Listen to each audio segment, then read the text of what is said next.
салом бинандагони арҷманд, имрӯз ҷумъа 14 август аст ва мо шуморо ба дидани барномаи хабарию таҳлили ахбори озодӣ даъват мекунем. ин нашр 15 дақиқа давом мекунад ва дар ин муддат шумо бо рӯйдодҳои рӯз дар Тоҷикистон ва минтақа шинос мешавед. ҳоло чанде аз мавзӯъҳои асосии ин нашр.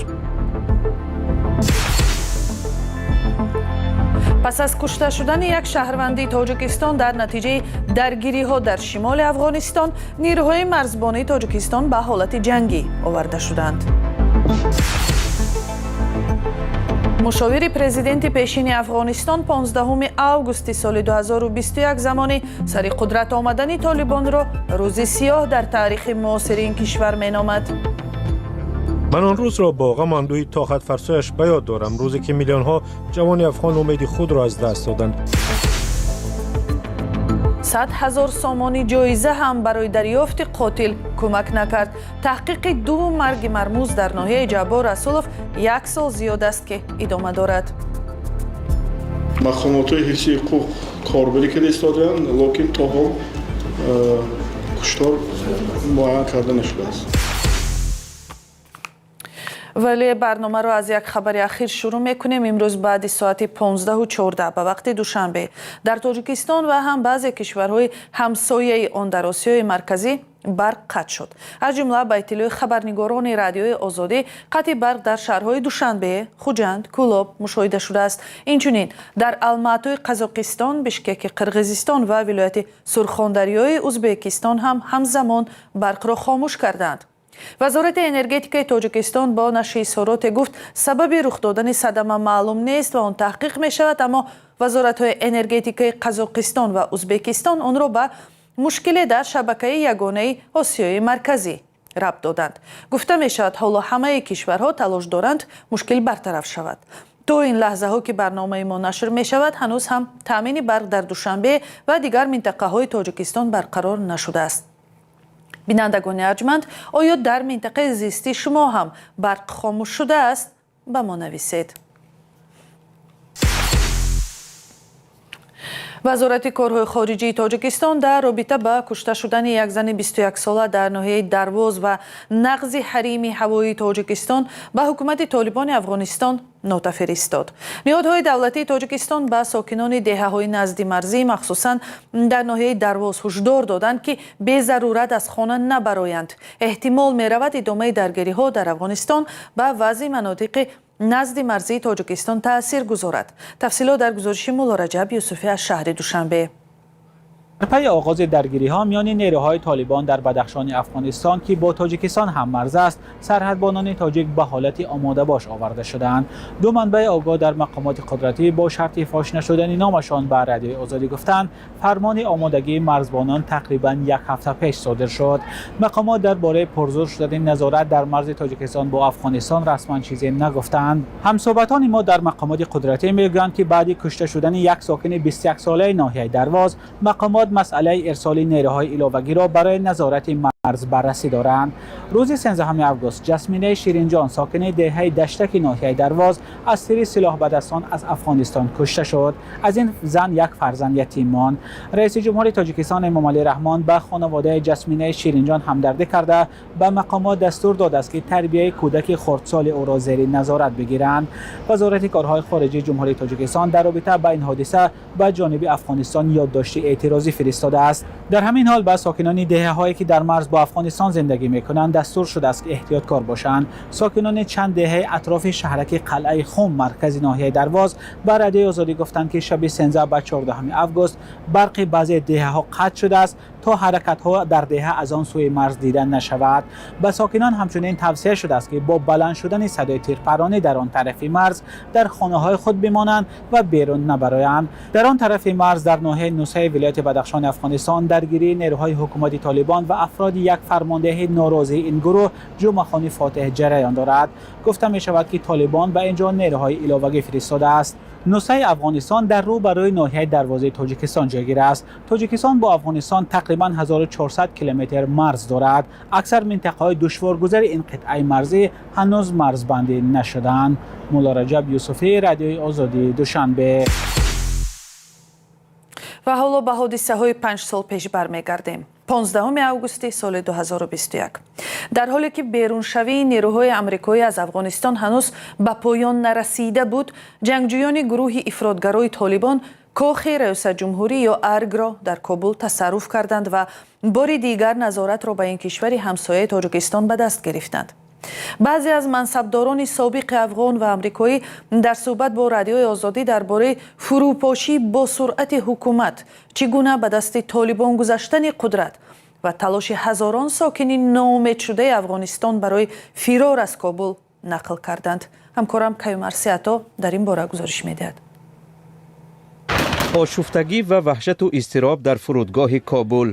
5 سال پیش ماه اوگوست سال 2021 در حالی که گروه طالبان نظارت را بر پایتخت افغانستان به دست گرفت، هزاران ساکنین ناامید خود را به هر کوی و در می‌زدند تا کشور را ترک کنند. 15 اوگوست سال 2021 روزی سیاه در تاریخ افغانستان بود. جنگجویان گروه مسلح طالبان پس از تاخت و تاز در سراسر افغانستان وارد کابل شده دوباره قدرت را به دست گرفتند و سرنوشت این کشور را دیگر کردند. من آن روز را با غم اندوهی طاقت فرسایش به یاد دارم، روزی که میلیون ها جوان افغان امید خود را از دست دادند. میلیون ها دختر و زن افغان ناامید شدند. فاضل فضلی آن زمان مشاور رئیس جمهوری افغانستان اشرف غنی بود. اشرف غنی وقتی طالبان شهر کابل را تصرف کردند، به هیچ آگاهی کشور را ترک کرد. مقام‌های امنیتی به این خلاصه رسیدند که امنیت رئیس جمهور زیر خطر است. حتی در داخل قصر حلقه امنیتی که بیرون از کاخ وجود داشت فرو پاشیده بود. کابل از آنچه بسیاری ها گمان می‌کردند زودتر سرنگون شد. همگی چند ماه پیش از آن رئیس جمهوری وقت ایالات متحده جو بایدن اعلان کرده بود که بیرون شدن نیروهای آمریکایی از افغانستان تا 31 اوگوست سال 2021 پایان خواهد یافت، جایی که نظامیان آمریکایی تقریباً 20 سال حضور داشتند. جیم دهر دیپلمات آمریکایی میگوید که حمله هماهنگ شده طالبان بسیاری ها را غافلگیر کرد. آن وقت بیش از همه مرا هماهنگی و پیوند میان نیروهای طالبان به حیرت آورد. ما دیدیم که طالبان کشور را بسیار زود اشغال کردند و خیلی زود کابل را گرفتند. در بسیاری از موردها حتی به یگان تیر پیش می رفتند، زیرا در راه به سوی منطقه های گوناگون کشور سازش و معامله می کردند. دهرت با دیپلمات‌های ایالات متحده به بعضی از همپیمانان افغانستانی خود برای ترک این کشور یاری کردند. در 2 هفته زیاده از 120,000 افغانستانی شهروندان امریکا و کشورهای دیگر از افغانستان بیرون آورده شدند، اما تعداد زیادی دیگر در آنجا ماندند.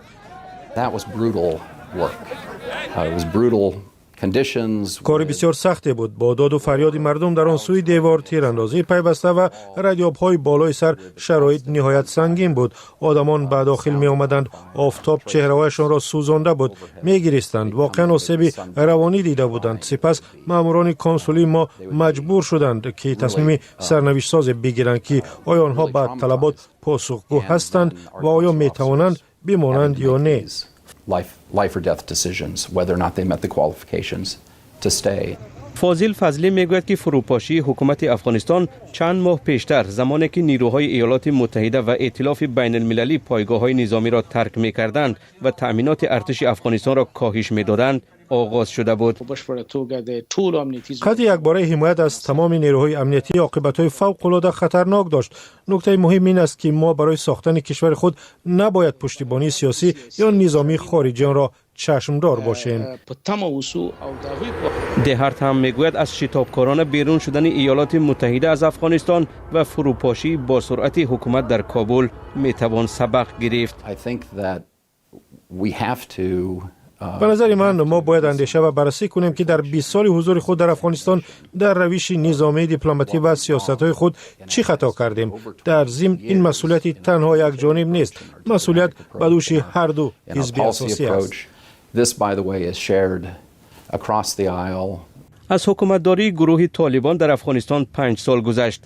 در این مدت زنان و دختران از حق و حقوق زیاد محروم گشته، قطع بخش از یاریهای خارجی بحران شدید بشری و اقتصادی را در این کشور سخت‌تر کرد.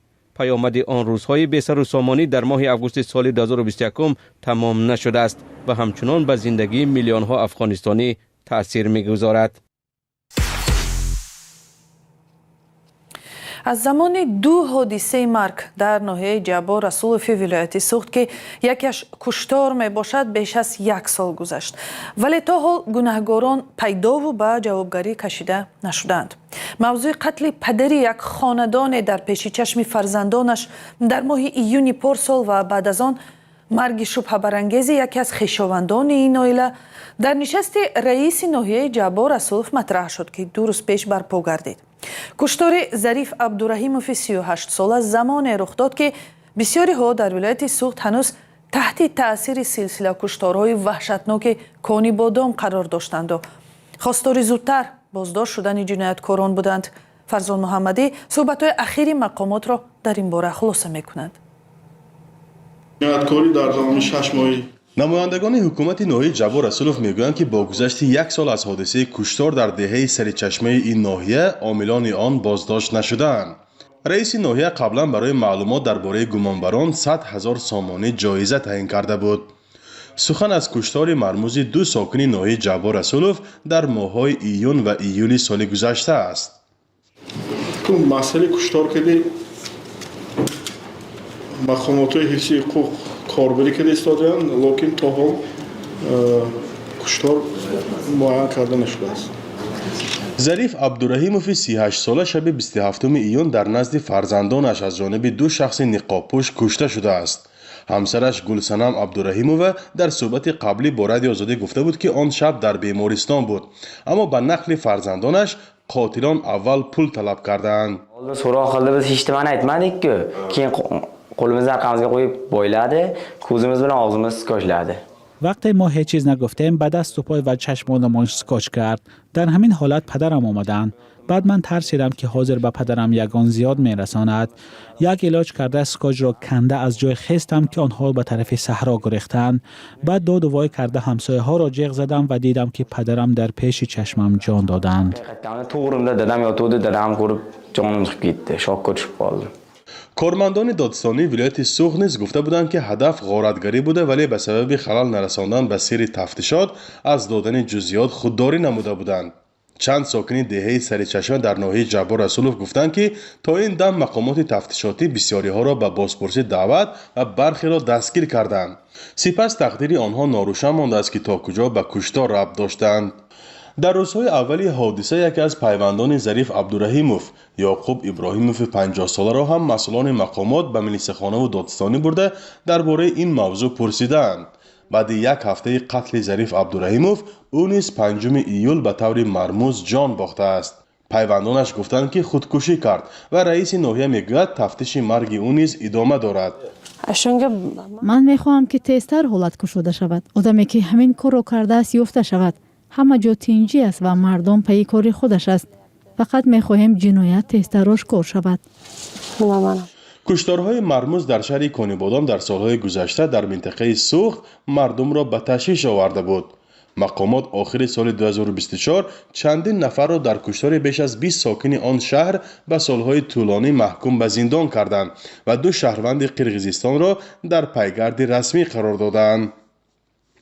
ولی این حالتهای نو و یافت نشدن عاملان آن در منطقه دیگر شمالی تاجیکستان همانا باعث نگرانی ساکنان است. فرزان محمدی، رادیو آزادی، ناحیه جبار رسولوف. بینندگان ارجمند، با همین نشر امروزی برنامه اخبار آزادی به پایان میرسد و شما میتوانید خبرهای بیشتر را از سامانه ما پیگیری کنید. نامش azadi.org است. برابر با این سامانه صحیفه های رادیوی آزادی در شبکه های اجتماعی هم فعال هستند. تیک تاک و تلگرام، فیسبوک و اینستاگرام و یوتیوب و ایکس را ببینید. صحیفه های رادیوی آزادی را پیدا کرده در آنها ابونه شوید و خبرهای تازه را از آنجا همه روزه پیگیری کنید. اینچنین در این صحیفه ها گزارش های ویدیویی از حادثه های روز نشر می شوند. ولی اگر شما هم خواستید که درباره حادثه مهم دیگران با خبر شوند، به ما در این باره خبر دهید. عکس و ویدیو هم فرستادن را فراموش نکنید. ما آن را میسنجیم و با شما در تماس می شویم. فکر و اندیشه های خود را درباره این گزارش ها و حادثه های تاجیکستان می توانید با ما در میان گذارید. خلاصه در تماس باشید و تا آن زمان خداحافظ.